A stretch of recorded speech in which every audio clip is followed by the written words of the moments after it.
to think how many of the Premier's public statements over the past year have been composed by someone who harbors such hatred towards Indigenous people. Calls to fire one of Premier Kenney's speechwriters over this essay being called racist by the NDP. Paul Bunner's alarming suggestions that some residential school survivors made up their stories of hardship for financial gain. Bunner even wrote that residential schools for many Indigenous children, quote, rescued them from ignorance, privation, and violence at home on their reserves. Well, actually, it's a well-documented fact that Canadian residential schools resulted in the deaths of thousands of Indigenous children taken from their families, and thousands more endured physical and emotional abuse. The Premier's office and the people who work in the Premier's office must be held to a high standard.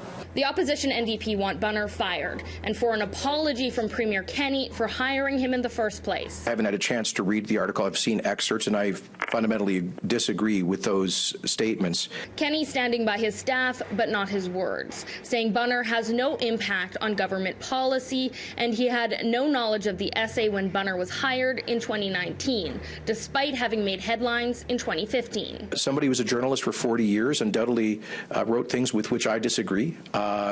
That does not reflect or change the policy of the government of Alberta. But the opposition leader says anyone hired for the office of the Premier could end up having an influence, regardless of job title. And I cannot imagine what Indigenous people of Alberta think to know that $200,000 of Alberta's taxpayers' money are going to pay the salary of someone who believes the kinds of racist, hateful statements. In 2008, when Canada apologized for residential schools, Bunner was a speechwriter for then Prime Minister Stephen Harper.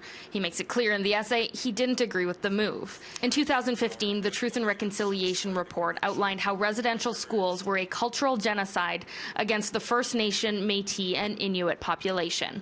In Edmonton, Carly Robinson, City News.